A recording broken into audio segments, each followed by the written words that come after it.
RERA DTPC permission లేకుండా మనం ఒక ప్రాపర్టీ కొంటే జరిగే పరిణామాలు ఏంటి?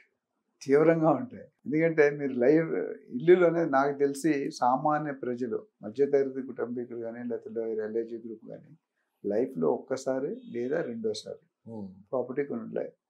సో ఫస్ట్ అనాలిసిస్ ఏంటంటే, నేను చెప్పి మీకు 40 సంవత్సరాలు ఏజ్ అనుకోండి ఎవరికైనా మగవాడికి, వాడు బ్యాంక్ బ్యాలెన్స్ 40 లక్షలు ఉండాలంట. లేకపోతే వాడి కెరీర్ కరెక్ట్గా లేదని అర్థం. 40 సంవత్సరాల వయసులో 40 లక్షలు ఉండాలి. అది స్టాండర్డ్ ఫైనాన్షియల్ రూల్. ఇక్కడికి వచ్చి ప్రాపర్టీ ఎవరు కొనుక్కుంటారండి? చేతిలో 20 లక్షలు ఉంటే 80 లక్షలు లోన్ వస్తుంది. 80 లక్షలు లోన్ తీసుకుని 80,000 కట్టాలి. 50,000 శాలరీ అవుట్, కట్టలేరు. సో ప్రాపర్టీ కొనుక్కునేటప్పుడు అత్యంత జాగ్రత్తగా ఉండాలి. చాలా మంది ఏం చేస్తారంటే, చెప్పాల్సింది, ఏజెంట్స్ చూడగానే భయపడతారు, బిల్డర్స్ చూడగానే భయపడతారు. ఈ చీటింగ్ మైండ్లోకి వచ్చేది, ఏజెంట్ బ్రోకర్ అనగానే చీట్ చేస్తాడు. అది ఒకప్పుడు మాట. ఇప్పుడు చాలా మారిపోయింది ప్రపంచం.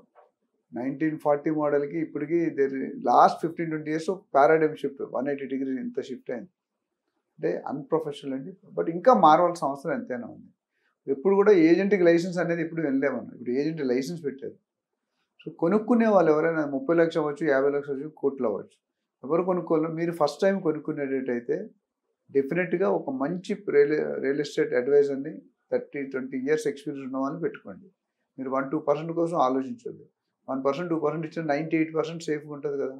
చాలామంది ఏంటంటే, మన ఇక్కడ కల్చరు చూస్తుండగా సూదిపోతే ఒప్పుకోం, చూడకుండా ఏనిపోయినా వదిలేస్తాం. ఇప్పుడు జరుగుతుంది అదే. ఆ 1% కోసం కోషిష్ చేసి 99% వదులుకుంటున్నాం. సో కొనుక్కునే వాళ్ళు ఎవరైనా ఫస్ట్ అడ్వైజ్. రెండోది, don't depend 100% on agent. Agent నమ్మండి. ఏజెంట్ అపాయింట్ చేసుకుంటే ఇంటర్వ్యూ చేయండి 3-4, వాడికి అనుభవం ఉంది ఆ ఏరియాలో. ఏజెంట్ అందరు ఏజెంట్లు అన్ని జాగాల్లో పనిచేయలేరు. ఇప్పుడు చౌటుప్పలో చేసేవాడు ఫైనాన్షియల్ డిస్ట్రిక్ట్ చేయమని ఫెయిల్ అవుతాడు. ప్లాట్లు అమౌంట్ తీసి వెళ్ళాలి కొనంటే ఫెయిల్ అవుతాడు. బిల్డర్సే ఫెయిల్ అవుతారు. ప్లాట్లు అమౌంట్ వెళ్ళాలి కంటే మోసపోయి చాలా మంది, లాస్ అయిపోయి చాలా మంది ఉన్నారు. సో యాజ్ ఏ బయ్యర్గా, యాజ్ ఏ ఇన్వెస్టర్గా మీరు చూడాల్సింది ఏంటంటే, గవర్నమెంట్ పర్మిషన్స్ ఉన్నాయా? గవర్నమెంట్ పర్మిషన్ అంటే DTCP, HMDA, GHMC plus RERA and RERA. RERA లేకుంటే కొనడం క్రైమ్ నా ప్రకారం. రేరా లేకుంటే అమ్మడం కూడా క్రైమే. సో రేరా నాలెడ్జ్లోకి వచ్చిందంటే బిల్డర్ని 10% ఆఫ్ ది ప్రాజెక్ట్ కాస్ట్ జరిమానే వేస్తారు. ఇది తెలిసి కూడా అటు బిల్డర్స్ ఇటు కొనేవాళ్ళు ఇద్దరు మరి దీన్ని ఎలా ముందుకు తీసుకుని వెళ్తున్నారు? ఎలా కొంటున్నారు? ఆ దురాశ నుండి బయటికి రావాలండి. డిస్కౌంట్ అనే వర్డ్ చాలా dangerous. Discount, your count is over, నీ లాస్ట్ కౌంట్ వచ్చేస్తాను. ఎందుకంటే డిస్కౌంట్ అనేది మనం పీటీ విషయంలో పరిగెడతాం. వెళ్ళి ఇమీడియట్ బుక్ చేయాలి. ఎమోషన్లో కొనకూడదు, యాంగర్లో కొనకూడదు, సెంటిమెంట్లో కొనకూడదు. ఇప్పుడు కొంతమంది కపుల్స్ వెళ్తారు, 5 ప్రాజెక్టులు ఇస్తారు. 5 ప్రాజెక్టులు మిగతా 4 వద్దండి, ఇదే తీసుకోండి అని బిల్డర్ ముందు చెప్తే బిల్డర్ ఏం చేస్తాడు? లేకపోతే ఓనర్ ముందు చెప్తాడు, చెట్టు మీద కూర్చుంటాడు. మనం ఏం కొన్నాను లాస్ట్ మినిట్ వరకు తెలియదు. మీరు ఫస్ట్ చూసిన తర్వాత మీ అనాలిసిస్ మీరు చేసుకోండి. మీ ఏజెంట్ 80% ఇన్ఫర్మేషన్ ఉంటుంది ఆ ఏరియాలో పనిచేసేవాడు. తీసుకున్న తర్వాత డాక్యుమెంట్స్ అడగండి. టోకెన్ అడ్వాన్స్ ఇచ్చిన తర్వాత డాక్యుమెంట్ ఇచ్చిన తర్వాత లీగల్ ఒపీనియన్ తీసుకోండి, ఎన్కంబరెన్స్ సర్టిఫికేట్ తీసుకోండి, లింక్ డాక్యుమెంట్ చూసుకోండి, మ్యూటేషన్ సర్టిఫికేట్ ఉందా లేదా చూసుకోండి, ఎస్పెషల్లీ గవర్నమెంట్ పర్మిషన్స్ ఉన్నాయా లేదా చూసుకోండి. ఇందులో ఏ ఒక్కటి లేకపోయినా లీగల్ ఒపీనియన్ తీసుకుంటే 10,000 తీసుకుంటాడు. లీగల్ 5,000, 10,000. ఆ 10,000 తీసుకుని 10,000 ఇవ్వడానికి మనం కొనేది 2 కోట్లు కాబట్టి 10,000 ఇవ్వడానికి ఆలోచిస్తాం. బట్ ఈ 10,000 ఇస్తే ఎంత సేఫ్టీ అండి? ఆ లాయర్ చేయాల్సిన పని లాయరే చేయాలి. సపోజ్ డాక్టర్ పని డాక్టర్ చేయాలి, యాక్టర్ పని యాక్టర్ చేయాలి. యాక్టర్ కానీ డాక్టర్ పని చేస్తే పేషెంట్ వెళ్ళిపోతాడు. ఇక్కడ కూడా మన లీగల్ ఒపీనియన్ కంపల్సరీ, అసలు లేకుండా don't touch the property. Pre launch ఒకటి, డాక్యుమెంట్స్ లేని ఒకటి, పర్మిషన్ ఒకటి. అసలు builders are not suppose to sell without RERA. కానీ అలా బ్రోచర్ వేసిన, అడ్వర్టైజ్మెంట్ చేసిన, సేల్ బుక్ చేసిన చాలా ఇబ్బంది పడుతుంది. సార్ మీరు ఒక 2 విషయాల్లో నిజాలు మాట్లాడారు. ప్రధానంగా ఈ మధ్యకాలంలో ఫస్ట్లో అయితేనేమో పేపర్ యాడ్స్ చూసి చాలా మంది అప్పట్లో కొనేవాళ్ళు. ఒక ఈనాడు చిన్న యాడ్ ఇస్తేనే మనకి ఇప్పుడు కూడా జరుగుతుంది. కాకపోతే మారుతుంది, టెక్నాలజీ మారుతుంది. ఆ తర్వాత సినిమా హీరోలు, సెలబ్రిటీస్ ప్రమోషన్స్ జరిగాయి. అది అయిపోయింది ఇప్పుడు దాదాపు. ఇప్పుడు అంతా డిజిటల్ నడుస్తుంది. సో ఎవరికి నచ్చినట్లు వాళ్ళ ప్రాజెక్ట్ని వాళ్ళు ప్రమోట్ చేసుకుంటున్నారు. ఉన్నది లేనిది కూడా చెప్తానండి. వాళ్ళకి నచ్చినట్టు ప్రమోట్ చేసుకుంటున్నారు. అండ్ వాళ్ళ సొంతంగానే ప్రమోషన్స్ అన్ని ముందుకెళ్తున్నాయి. ఈ పబ్లిక్ కూడా ఏంటంటే వాళ్ళకి నచ్చిన వాళ్ళతో కూర్చోబెట్టి మాట్లాడించుకుంటున్నారు చాలా మంది. ఫర్ ఎగ్జాంపుల్ మిమ్మల్ని తీసుకుందాం, నాదో ప్రాజెక్ట్ ఉంది, నేను మీతో మాట్లాడిస్తున్నా కూర్చోబెట్టి. నా ప్రాజెక్ట్ ఉందని పబ్లిక్ తెలియదు, మీరు చెప్పిందే నమ్ముతూ ఉంటారు.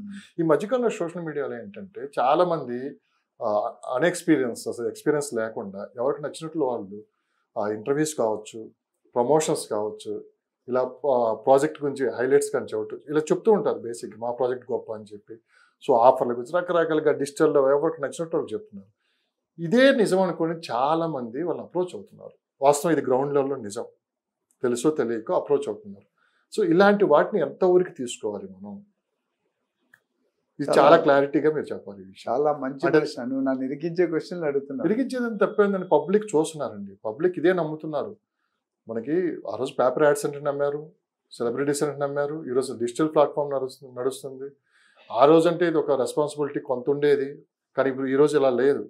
ఎవరికి నచ్చింది వాళ్ళు, ఎవరికి నచ్చిన వాళ్ళతో వాళ్ళు ప్రమోషన్ చేయాలి. చాలా మంచి ప్రశ్న లక్ష్మీనారాయణ. ఎందుకంటే ప్రజలకి డార్క్నెస్లోకి వెళ్ళిపోతున్నారు, మబ్బి పెట్టి అమ్మేస్తున్నారు.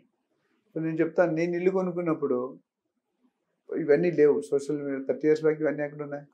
ఓనర్ కలుస్తాం, మధ్యలో ఏజెంట్ 1% ఇస్తాం, 2% కొనేస్తాం. మేమేం చేసామంటే పేపర్లో అడ్వర్టైజ్మెంట్ 15 రోజులు ఇచ్చాం. ఈనాడు డీసీలు ఇచ్చాం, లోకల్ పేపర్. ఎవరైనా నాది ఈ ప్రాపర్టీ అని వస్తారని. అప్పట్లో అది సరిపోయేది. ఆ లీగల్ ఒపీనియన్ అంటే లాయర్ ఇస్తాడు, మన లాయర్, అలా నా ప్రాపర్టీ మేము కొనుక్కుంటాం, మీకు ఏమైనా అబ్జెక్షన్ ఉంటే మమ్మల్ని అప్రోచ్ కండి. సో అది మనకు క్లారిటీ ఉంటుంది. అలా ఎవరు అప్రోచ్ అయితే ఎవరు లేనట్టు, తర్వాత వచ్చినా మనం ఇయ్యాం. ఇప్పుడు అది ఎప్పుడు 30 years బ్యాక్ జమానం పైలే. ఇప్పుడు ఏమవుతుందంటే మీరు అన్నట్టు 3-4 క్వశ్చన్లు, ఒక 3-4 అంశాలు ఒకటే ప్రశ్నలు అడిగేశారు. ఇక్కడ ట్రై చేస్తాను చెప్పడానికి, మీరు ఇచ్చిన టైంలో పరిగెట్టాలి. నేను మీరు ఏమన్నారంటే సెలబ్రిటీస్ అడ్వర్టైజ్ చేస్తున్నారు కాబట్టి కొనేస్తున్నారు అన్నారు ప్రాపర్టీస్. లేదా ఇంకోటి ఏమన్నారంటే బిల్డర్స్ ఏదో మాయమాటలు చెప్తున్నారు, ఏజెంట్స్ ఏదో మాయమాటలు చెప్తున్నారు అనేది కొనేస్తున్నారు అన్నారు. ఇప్పుడు లంచం తీసుకునేవాడు కంటే ఇచ్చేవాడు తప్పండి. ఇక్కడ బిల్డర్ తప్పు లేదు. ఎందుకంటే అటు చెప్తున్నాడు బిల్డర్ ఏమని, నా దగ్గర ప్రీ లాంచ్లు అమ్ముతున్నాను, రేరా లేదు, డిటీసీపీ లేదు, హెచ్ఎండిఏ లేదు, జిహెచ్ఎంసీ లేదు, అయినా నేను అమ్ముతున్నాను అని చెప్పకుండా అమ్మితే తప్పు. బట్ ఈ రోజు లైన్ చెప్పే చేస్తున్నారు. చెప్పినప్పుడు ఎందుకు మనం కొంటాం? డిస్కౌంట్ 30%, 35%. సో మనం ఏం చేస్తామంటే ఆ డిస్కౌంట్ ముసుగులో పడి అసలు వదులుకుంటున్నాం. మనం ఏం చేస్తాం, 30% డిస్కౌంట్ అంటే 70%, 5 years ప్రాజెక్ట్ని 30 daysలో కట్టాలి 90%. అంటే మీరు సపోజ్ 10 కోట్లు కొంటాను అనుకోండి, 3 కోట్లు డిస్కౌంట్. 3 కోట్లు అంటే ఎప్పుడు వస్తుంది, బ్యాంకులో ఎప్పుడు రావాలి? సో ఈ 7 కోట్లలో 90% కట్టాలి. అంటే 7, 9, 63, 6 crores 30 lakhs 30 daysలో పెట్టాలి. అక్కడ ఏమీ ఉండదు, భూమి ఒక్కటి ఉంటుంది, పర్మిషన్ ఉండదు, తవ్వడం ఉండదు, ఏమీ లేవు, ప్లానింగే లేదు. ఓనర్కి అడ్వాన్స్ ఇచ్చి తీసుకున్నాడు డబ్బులు. 100 కోట్ల ప్రాపర్టీ అనుకోండి, 5 కోట్లు 10 కోట్లు జీపీ రాయించుకున్నాను. సో నేను ఈ సెలబ్రిటీస్ తప్పను, బిల్డర్స్ తప్పను, తప్పంతా మన వాళ్ళదే అనుకుంటా. అందరూ కొంతమంది ప్రొఫెషనల్కి వెళ్తారు, వెరీ గుడ్. సో ఎవరైతే డిస్కౌంట్ మీరేంచి 30% చూస్తున్నాడు, బిల్డర్ నుంచి 70% ఏం చేస్తున్నాడు, క్లారిటీ ఉంది. ఇప్పుడు పక్క ప్రాజెక్ట్ 10,000 అమ్మి నీకు 7,000, 8,000 ఎందుకు ఇస్తున్నాడు అసలు? Why don't you think?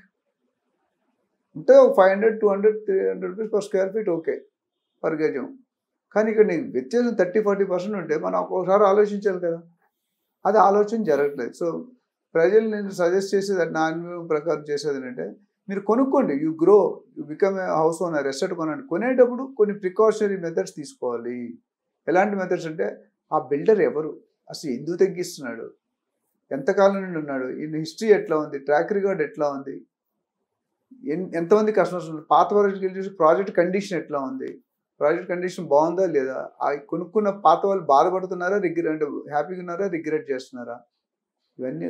Bank reputation ఎట్లా ఉంది, బిల్డర్ మీద ఏమైనా ఎఫ్ఐఆర్కి, కొన్ని బిల్డర్స్ మీద ఎఫ్ఐఆర్ కేసులు ఉన్నాయా, గూగుల్ రివ్యూస్ ఎట్లా ఉన్నాయి, ఎంప్లాయీస్ ఎలా ఉంటారు, సైట్లో పారామీటర్స్ ఉంటాయి. ఇవన్నీ ప్రొఫెషనల్ ఏజెంట్ చేయగలుగుతారు. మామూలు కొంతమంది క్వాలిటీ, ఇప్పుడు క్వాలిటీ కన్స్ట్రక్షన్ కూడా దేర్ ఆర్ ఇంజనీర్స్. మొన్న ఒక ఆయన ఎవరు ఫోన్ చేస్తారు, క్వాలిటీ సరిగ్గా ఇవ్వకపోతే ఏం చేయాలని. ప్రోగ్రెస్ చెక్ కట్టేసిన తర్వాత మీరు ఏం చేయలేరు.